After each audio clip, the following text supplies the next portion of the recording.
కొమురంభీం జిల్లా జైనూరు మండలానికి చెందిన ఆదివాసీ గిరిజన మహిళపై లైంగిక దాడిని నిరసిస్తూ జైనూరులో పెద్ద ఎత్తున ఆదివాసీలు ఆందోళనకు దిగారు.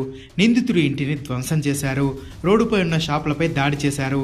దీంతో జైనూరులో 2 రోజుల నుంచి ఉద్రిక్త పరిస్థితి నెలకొంది. దీనిని అడ్డుకునేందుకు ఉన్నత స్థాయి అధికారులు రంగంలోకి దిగారు. దాదాపు 1000 మంది పోలీసులు జైనూరులో పహారా కాస్తున్నారు. రోడ్లపైకి ఎవరూ రాకుండా గస్తీ కాస్తున్నారు. జైనూరులో గురువారం ఉదయం నుంచి 48 గంటల పాటు 144 సెక్షన్ అమల్లో ఉంటుందని పోలీసులు ప్రకటించారు. ఈ ఘటనపై అందరూ సంయమనం పాటించాలని లా అండ్ ఆర్డర్ అదనపు డీజీ మహేష్ భగవత్ కోరుతున్నారు. జైనూరులో నిన్న ఈ ఆదివాసీ సంఘటన ఇచ్చిన బంద్ కాల్ అది కొంచెం వేరే టర్న్ తీసుకున్నారు. ఈ బంద్ కాల్ తర్వాత ఇక్కడ ఈ ఆదివాసీ తర్వాత మైనారిటీ కమ్యూనిటీ మధ్యలో ఘర్షణ జరిగినాయి.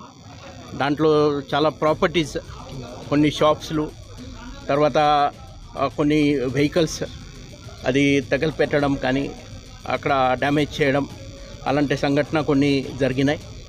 సో నిన్ననే ఇమ్మీడియట్లీ మన ఆసిఫాబాద్ ఫోర్స్తో పాటు పక్కన ఉన్న మంచిర్యాల కానీ రామగుండం కమిషనరేట్, ఆదిలాబాద్ జిల్లా, నిర్మల్, జగిత్యాల, సిరిసిల్ల, తర్వాత మన Telangana special police rapid action force అందరిని తరలించి మన ఐజీ గారు కానీ అందరు ఆఫీసర్స్ పక్క జిల్లా నుంచి ఎస్పీ గారు కానీ అందరు ఇక్కడ రావడం జరిగినాయి. తర్వాత ఫ్లాగ్ మార్చ్ కూడా ఇక్కడ మా ర్యాపిడ్ యాక్షన్ ఫోర్స్ వాళ్ళు ఇక్కడ చేశారు. 144 సిఆర్పిసి, ప్రస్తుతం అది 163 బిఎన్ఎస్ఎస్ అది ప్రొహిబిటరీ ఆర్డర్ మన కలెక్టర్ ఆసిఫాబాద్ గారు ఇక్కడ అమలు చేయడం జరిగినాయి. పరిస్థితి ఇప్పుడు అందరు కంట్రోల్ ఉంది.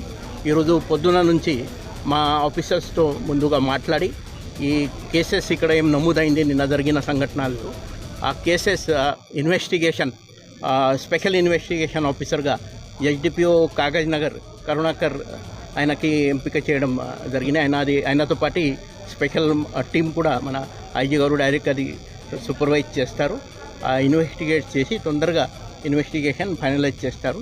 తర్వాత 31 నాడు ఇక్కడ జరిగిన సంఘటనలు ఆల్రెడీ ఆ ముద్దాయిని కూడా అరెస్ట్ చేయడం జరిగింది. ఆ సంఘటనలు కూడా సైంటిఫిక్ ఇన్వెస్టిగేషన్ చేస్తూ ఆ కేసు అది ఫాస్ట్ ట్రాక్ కోర్టులో ట్రయల్ చేసి మ్యాక్సిమం ఏం శిక్ష ఉంది ఆ చట్టంలో దానికోసం మా ప్రయత్న పక్క అది ఉంటుంది. ఈరోజు ముందుగా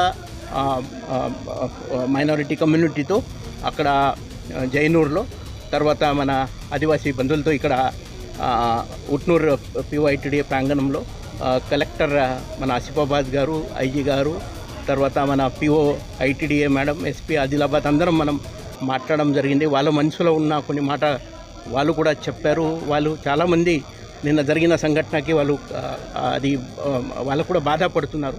ఈ కొంతమంది అవేశంలో చేశారు అని చెప్తున్నారు.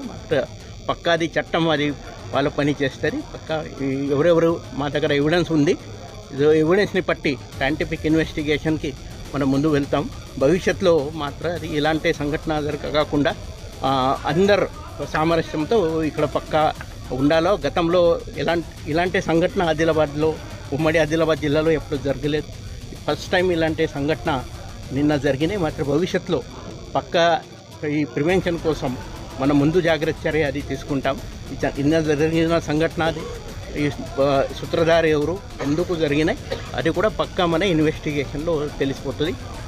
మాత్రం నిన్న జరిగిన సంఘటనలో మా పోలీస్ సిబ్బంది వాళ్ళ వంతు ఎంత లిమిటెడ్ నెంబర్ ఉన్నారు ముందు, మాత్రం తర్వాత చాలామంది మా ఆఫీసర్స్ కూడా ఇక్కడ వచ్చి అది అండర్ కంట్రోల్ చేశారు.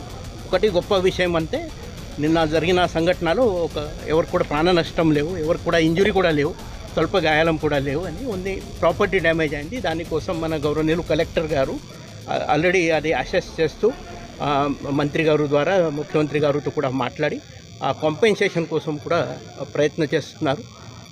తర్వాత ఇంకా కొన్ని విషయాలు కూడా ఉన్నాయి.